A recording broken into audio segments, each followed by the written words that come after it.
देखছেন AGT live 24/7। आप देख रहे हैं AGT live 24/7। You are watching AGT Live 24/7. National হেরাল্ডের কি হাতি ঘোড়া কি আছে আপনারা জানেন, আমরা জানি না, কিছুই নেই। আমরা এর আগে সাংবাদিক সম্মেলন করেছি, কিন্তু এই নিয়ে রাজনৈতিক ভাবে শুধু হেয় প্রতিপন্ন করাই উদ্দেশ্য নয়, রাজনৈতিক লাভালাভ মানুষকে বিভ্রান্ত করে ভোটের মাইলেজ কিভাবে পাওয়া যায়, কংগ্রেস দলকে টার্নিশ করে, তাদের নেতাদেরকে টার্নিশ করে, এটাই ছিল এই ন্যাশনাল হেরাল্ডের মূল উদ্দেশ্য এবং লক্ষ্য ছিল। ন্যাশনাল হেরাল্ড ব্রিটিশ জামানাতেও তাদের মাথা ব্যথার কারণ ছিল। ন্যাশনাল হেরাল্ড আজও এই ব্রিটিশদের দ্বারা তাদের চিন্তা ভাবনার বহিঃপ্রকাশ যে ঘটেছে, বোঝা যাচ্ছে ন্যাশনাল হেরাল্ড তাদেরও মাথা ব্যথার কারণ। কাজেই national Herald is a heritage যেটা কংগ্রেসীরা, দেশবাসীরা, দেশপ্রেমীরা এটাকে জীবিত রাখবে। আবারও BJP stands exposed before the common man of this country that ED and all other institutions have been playing in the hand as a puppet in the hands of Modi and Amit Shah. The Delhi court verdict is crystal clear.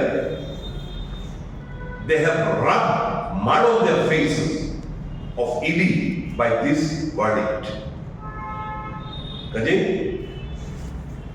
যারা বিভ্রান্ত হয়েছিলেন তাদের কাছে আজকে press meet এবং এই কোর্টের ভার্ডিক্টে পরিষ্কার, the intention is to malign the Congress party and their leaders, nothing more than that.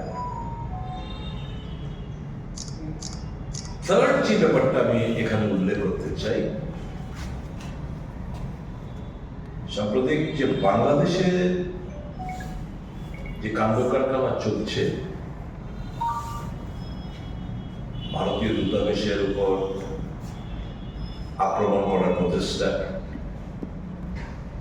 ওখানে হিন্দু কমিউনিটির উপর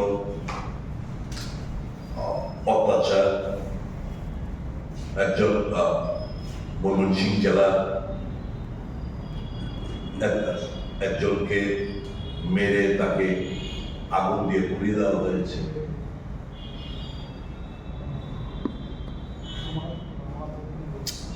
এটাই প্রমাণ দেখে আমি যে কথাটা বলছিলাম যে মৌলবাদী শক্তির উত্থান হলে যে কোনো দেশ বিপদ আসন্ন। এই যে ঘটনা আমরা দুঃখ প্রকাশ করি, নিন্দা জানাই, এবং নিশ্চয়ই আমাদের ভারত সরকার বাংলাদেশ সরকারের সঙ্গে বিষয়গুলো নিয়ে টিকা করেছে। আর আমাদেরও উচিত এরকম কোন মুভমেন্ট আমাদের তরফ থেকে যেন না করা হয়, যাতে করে বাংলাদেশের সিচুয়েশনটা আরো এগ্রিভেট হয়। আমাদের এমন কোনো মুভমেন্ট করে আমরা কোনো কিছু উদ্ধার করতে পারবো, রাদার এই সমস্ত নিউজগুলো যখন বাংলাদেশের খবরের কাগজে, টেলিভিশনে দেখাবে, over there the fundamentalist force will torture the minority more. কাজে আমার দেশের সরকারের কাছে নিশ্চয়ই দেশের সরকার সদার দৃষ্টি রেখেছে, সরকার টেক আপ করবে, ওখানকার মাইনরিটিদের নিরাপত্তা নিশ্চয়তা করবে, আমাদের ধর্মীয় প্রতিষ্ঠানগুলো যাতে অক্ষত থাকে সেটা সুনিশ্চিত করবে। এই আবেদনটুকু ভারত সরকারের কাছে আমরা রাখছি, to take up the matter with the Bangladesh government and ensure that the lives and properties of the minorities in Bangladesh are protected. আর আমার এপিল থাকবে সকলের কাছে, এরকম কোনো মুভমেন্ট, ওরকম কোনো স্টেটমেন্ট আমাদের দেওয়া উচিত নয়। হয়তো আমাদের এখানকার রাজনৈতিক পারপাসটা ফুলফিল হতে পারে, কিন্তু not at the cost of the lives of the minorities, those who are residing in Bangladesh. কাজে এখানে পলিটিক্যাল মাইলেজ দেওয়ার জন্য এরকম কোনো কথা, এরকম কোনো মুভমেন্ট কোনো রাজনৈতিক দলের করা উচিত না, যাতে করে ওখানকার ফান্ডামেন্টালিস্ট ফোর্সদের সুযোগ করে দেওয়ার মতো একটা পরিস্থিতি তৈরি হয়। এটুকু আমার বক্তব্য। আপনাদের কোনো প্রশ্ন থাকলে আপনারা করতে পারেন। কর্মসূচি করলো গতকাল, সেটাকে কি তাহলে আপনি সমর্থন করেন না? আমি তো বলছি যে কোনো রাজনৈতিক দলে কিংবা কোনো সংস্থা এবং কোনো কিছু করা উচিত নয় যাতে করে বাংলাদেশে এই আগুনের মধ্যে একটু ঘি ঢালার মতো পরিস্থিতি যেন আমরা তৈরি না করি। এরকম কোনো স্টেটমেন্ট আমাদের দেওয়া উচিত নয়, এমন কোনো মুভমেন্ট আমাদের করা উচিত নয় that will aggravate the situation in Bangladesh, and the worst sufferers in Bangladesh will be the minority of Bangladesh. এরকম কোনো করা উচিত না। বরঞ্চ ইন্টারন্যাশনাল ম্যাটার আমার আপনার স্টেটমেন্ট দিয়ে মুভমেন্টে কিছু এগোবে না, পিছবে না। We have to request the central government, যেটা আমরা আজকে করছি, to ensure, to take up the matter with the government of Bangladesh and to ensure that the lives and properties of the minorities residing in Bangladesh are protected. তো স্বাভাবিকভাবেই মানুষ এতটা বোঝে না শ্রমিক গ্রামীণ অর্থনীতিটা, বিশেষ করে সংকট, দেশের যে সময় সংকট ছিল করোনার সময়, মানুষ এই এনরেগার কাজের মাধ্যমে বেঁচেছে। আর সে অধিকার নেই। শ্রমিকদের, যারা এনরেগার শ্রমিকরা আছেন, আগামী দিন বুঝবেন কি দারুণ ভাবে যে এদের ক্ষমতা খর্ব করা হয়েছে, এটা তারা উপলব্ধি করবে। এই আইন যেহেতু পাস হয়ে গেছে, প্রেসিডেন্টের অ্যাসেপ্ট নিয়ে যখন এই আইন কার্যকরী ভূমিকা আসবে, তখন মানুষ টের পাবে। মহাত্মা গান্ধীর নাম পাল্টেছে স্বাভাবিকভাবেই, জাতির জনকের নাম পাল্টেছে, আমাদের দেশবাসীর কাছে এটা একটা খুব কষ্টের ব্যাপার। কারণ আমার মনে হচ্ছে মৌলবাদী শক্তি, যে কোনো জায়গায় মৌলবাদী শক্তি যারা রয়েছে, তারা খুব তাড়াতাড়ি ইনফ্লুয়েন্সড হয়। বাংলাদেশে আপনারা জানেন 2024-এর অগস্ট মাসে শেখ হাসিনা সরকারের পতনের পর বাংলাদেশের জাতির জনক বঙ্গবন্ধু মর্মর মুক্তির উপর নোংরা কাজ করতে আমরা দেখেছি, ভাঙতে দেখেছি। আর এখানেও মৌলবাদী শক্তিদের দ্বারা জাতির জনক মহাত্মা গান্ধীকে চূড়ান্ত ভাবে অপমান করা হয়েছে। এই এনরেগার নাম বদলে ভিবি জিরামজি আইন পাশের মাধ্যমে ওখানকার বাংলাদেশের মৌলবাদী শক্তি আর আমাদের দেশের মৌলবাদী শক্তি, তাদের মধ্যে কোনো তফাৎ আমি দেখছি। এই ফান্ডামেন্টালিস্ট ফোর্সদের বিরুদ্ধেই আমাদের লড়াই।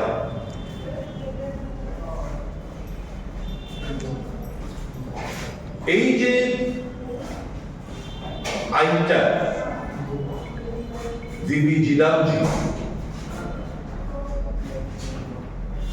অ্যাসেট ক্রিয়েশন, যেটা এনরেগার মধ্যে ছিল, পুকুর খনন, রাস্তা, বিভিন্ন অ্যাসেট ক্রিয়েশন,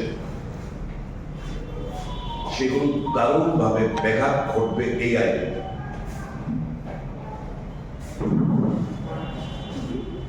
কাজ পাবে না। আগে কাজ চাইলে আমি বিডিওর কাছে চাইতাম, বিডিও না দিলে এসডিএম এর কাছে চাইতাম, আমরা কাজ পেতাম, কাজ না পেলে আমাদেরকে ভাতা দেওয়া হতো। অল দিস প্রভিশনস আর রাইটটা বুঝিয়ে দিয়েছে এমতো রাইট।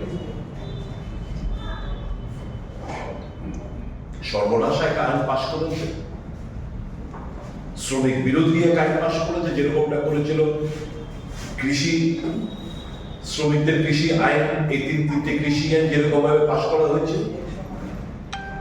তারপরে চাপে পড়ে ওই আইনগুলো বাতিল করতে হয়েছে। আমার বিশ্বাস সারা দেশের এমজিএন রেগার শ্রমিকরা তাদের হকের লড়াই লড়বেন। এই লড়াই শুরুয়াত কংগ্রেস ইতিমধ্যে দেশব্যাপী করে দিয়েছে, শুধু পার্লামেন্টের ভেতরে নয়, পার্লামেন্টের বাইরে। আগামীকাল দেশব্যাপী প্রত্যেকটি জেলায় এই আইনকে বাতিল করে এমজিএন আইন পুনরায় চালু করার দাবি নিয়ে আমরা রাস্তায় নামছি। You see, there has been a spurt in fundamentalist forces in Bangladesh as well as in India. Now, these fundamentalist forces in Bangladesh, we should be careful in delivering statement or in organizing any sort of movement. My movement over in Agartala or in Tripura or in Assam or in West Bengal, what will we achieve? We'll achieve peak zero. Yes, we'll achieve by ये party तो हिंदू का पुजारी है। देखो हिंदी कलकत्ता में, देखो त्रिपुरा में, देखो असम में कितना बड़ा जुलूस निकाला है। उल्टा सीधा स्टेटमेंट हम लोग रखेंगे तो इससे क्या होगा, वहां पे माइनॉरिटी के ऊपर अत्याचार और बढ़ेगा। तो हम सिर्फ हमारा पार्टी की तरफ से हमारा नहीं मांगे, प्रधानमंत्री और केंद्र सरकार के पास बांग्लादेश का स्थिति जायजा लेकर उनसे गवर्नमेंट ऑफ बांग्लादेश से बातचीत करके इतना इंश्योर करिए कि वहां का जान माल का जो lives and properties are well secured over there in Bangladesh, specially that of the minority community and our places of worship are protected. But with the present scenario where anti-India movement is very strong right now, and India's foreign policy is most of the neighboring nations. Which neighbor is in our favor? You tell me one neighbor. So far as the foreign policy is concerned, we stand exposed. In Operation Sindoor, many countries stood beside Pakistan. But no country जिसको मोदी जाके झप्पी पप्पी दिया, एक भी ऐसा देश नहीं है जो भारत के पक्ष में बयान दिया है, भारत के पक्ष में खड़े रहे, एक भी देश नहीं। That exposes our foreign policy कि हम झप्पी पप्पी में व्यस्त रहे, मीडिया में दिखावा के व्यस्त रहे, अंधभक्त को प्रचार करने में व्यस्त रहे और देशवासियों को कुछ नहीं मिला, देश को कुछ नहीं मिला, सिर्फ प्रचार मिला है। पप्पा को टच किया, युद्ध रुकवा दिया, ये सब प्रचार में आया, लेकिन वास्तव में कुछ नहीं मिला। Thank you. দ্বিতীয় যে বিষয়টি আমি এখানে উল্লেখ করতে চাইছি,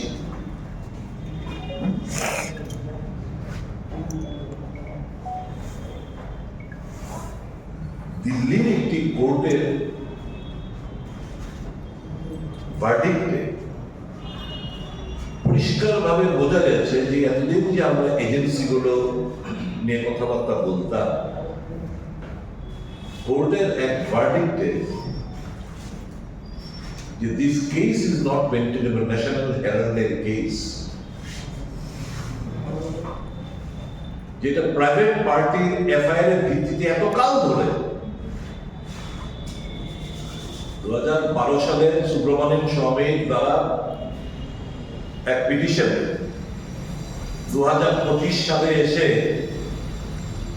কোর্ট বলছে where is the FIR? Private party FIR is not maintainable in PMLA cases. Prevention of money laundering কেসগুলোতে পুলিশ হোক, সিবিআই হোক, বিভিন্ন এজেন্সির দ্বারা মামলা রেজিস্টার করতে হয়। কিন্তু এই মাসখানেক আগে একটা কেস রেজিস্টার্ড হয়, দিল্লি পুলিশের এক কেস রেজিস্টার করেন। তাহলে এই যে 13 বছর ধরে এই যে চার্জশিট জমা দিলেন দিল্লি কোর্টে, এটা ইনফ্রাকচুয়াস মেনটেনেবল না? এই রাহুল গান্ধীজিকে 56 ঘন্টায় ইডি অফিসে বারবার ডেকে নিয়ে জেরা, একজন বয়স্ক মহিলা আমাদের পার্লামেন্টারি পার্টির চেয়ারপারসন সোনিয়া গান্ধীকে ইডি অফিসে ডেকে নিয়ে 10 ঘন্টা জেরা। অল আর ইনফ্রাকচুয়াস। এই যে চার্জশিট যেটা জমা দিয়েছিল দিল্লি কোর্টে, যেহেতু কোনো এফআইআর নেই, তাহলে এত কালের যে চার্জশিট ফার্সিট যাই আছে আদি গোড়া কিছুই তো নেই, কারণ there is no case of money trail. Money ট্রেলের কোনো ঘটনা ঘটেনি। তাহলে এই কোর্ট অবজারভেশন দিয়ে বলেছেন দিস ইজ নট মেনটেনেবল, বাতিল করে দিয়েছে। আমি জানি, আমরা জানি এরা হয়তো ফান্ডার এপিল করবে হ্যারাসমেন্টের জন্য, ওই চিন্তন আবার কেস রেজিস্টার করেছেন আবার হ্যারাসমেন্ট করার জন্য হয়তো রাহুল গান্ধী সোনিয়া গান্ধীকে আবার জেরবার করবেন, হেনস্থা করবেন, এটাই উদ্দেশ্য মতো। কাজেই এই কোর্টের অবজারভেশনে তাদের মুখে ঝামা দিয়ে বসে দেয়নি ইডি কিংবা সংস্থাগুলো, তারা যে মোদী অমিত শাহ কাঠপুতুল, কোর্টের এই ভার্ডিক্টে এটা একদম পরিষ্কার হয়ে বেরিয়েছে যে all these institutions are caged parallel. স্বাধীনভাবে কাজ করার তাদের কোনো এখতিয়ার নেই, ক্ষমতা নেই, তারা শুধু অঙ্গুল হেলনে তারা কাজ করে বেড়াচ্ছে।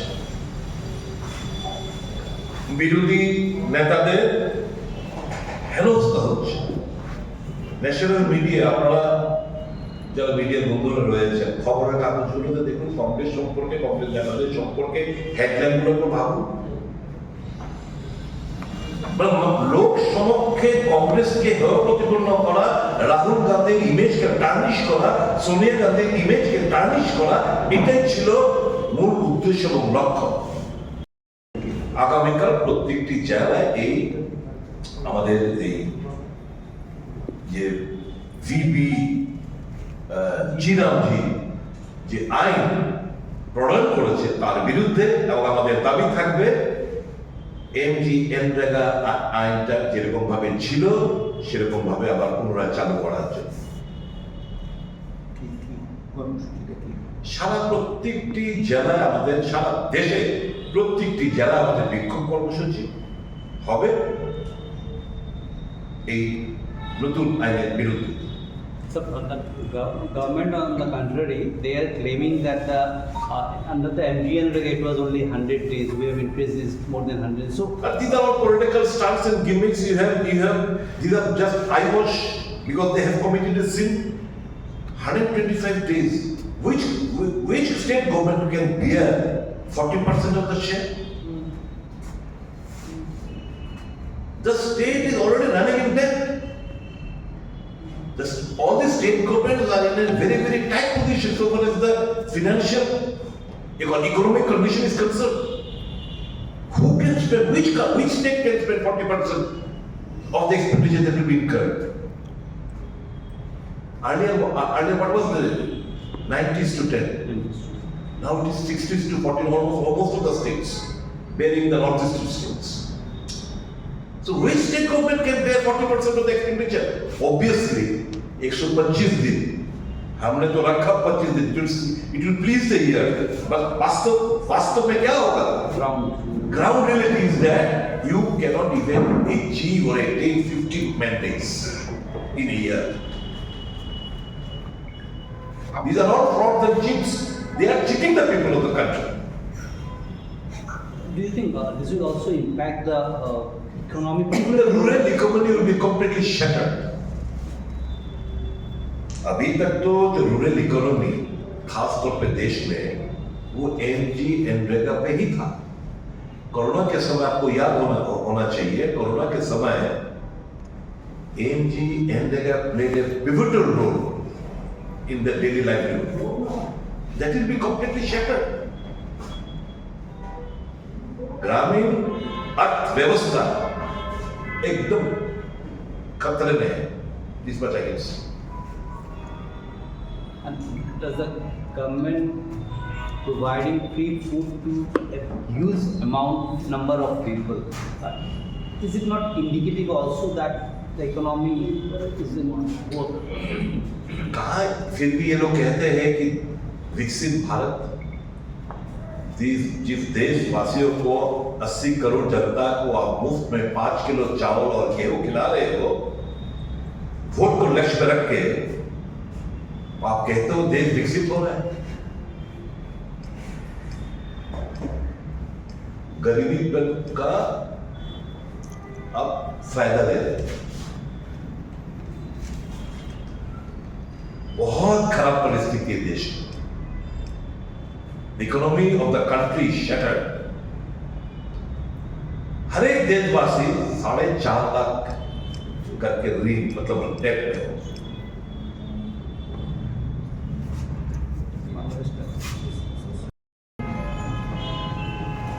আজকে দু তিনটি বিষয় নিয়ে ত্রিপুরা প্রদেশ কংগ্রেসের সাংবাদিক সম্মেলন। প্রথমে আপনাদেরকে আজকের এই প্রেস ব্রিফিং এ আপনাদেরকে স্বাগত জানাচ্ছি।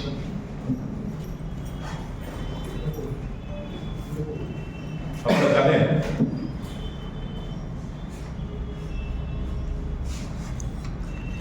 এই পার্লামেন্ট অধিবেশনে ভারতবর্ষের ইতিহাসে জনকল্যাণমুখী একটা স্কিম এমজিএনরেগা, যেটা ইউপিএ জামানায় শুরু হয়েছে, সেই আইনটাকে বাতিল করে সংখ্যাগরিষ্ঠতার জোরে দেশবাসীর ভাবাবেগকে অসম্মান করে একটি নতুন আইন প্রণয়ন করে কেন্দ্রীয় সরকার, ভিবি রামজি। মহাত্মা গান্ধীর নাম বাদ দিয়ে যাতে করে রাম শব্দটা এনে জুড়ে দিয়ে এখন বলতে শুরু করেছে বিরোধী দলগুলোর প্রতি যে আপ লোক রাম সে কোই এলার্জি।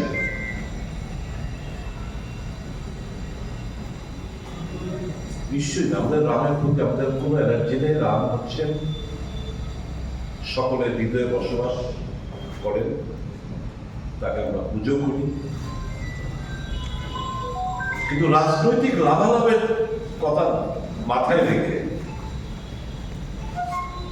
এবং শুধু নাম পরিবর্তনই নয়, মহাত্মা গান্ধীকে ফাদার অফ দ্য নেশনকে শুধু অসম্মানই নয়, এই যে পুরো স্কিমটা যেটা ছিল এমজিএনরেগা, যে অধিকার মানুষের কাছে ইউপিএ সরকার প্রদান করেছিল, সেই অধিকার কেড়ে নেওয়া হয়েছে। কাজেই এই আইন আমি বলবো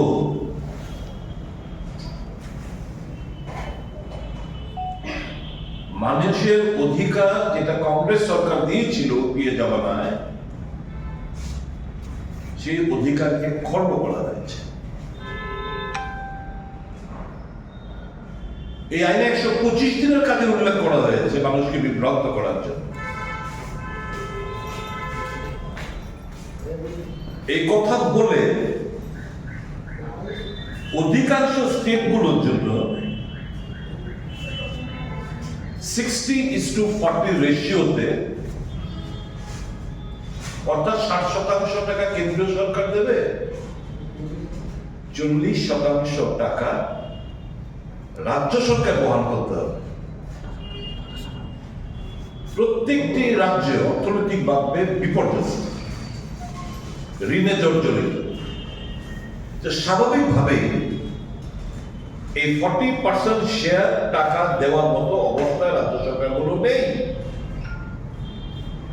এই যে 125 দিনের কাজ যেগুলো উল্লেখ করা হয়েছে এই আইনে, স্বাভাবিকভাবেই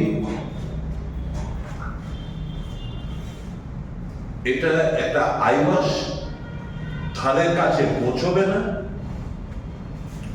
মানুষ যে ডিমান্ড বেস কাজ এতকাল পেতেন, আমার কাজের দরকার, আমি কাজ করলাম, অ্যাপ্লিকেশন করলাম, আমাকে 15 দিনের মধ্যে যদি কাজ না দেয় আমাকে ভাতা দিতে হবে, কাজের মজুরি না করে আমাকে দিতে হবে।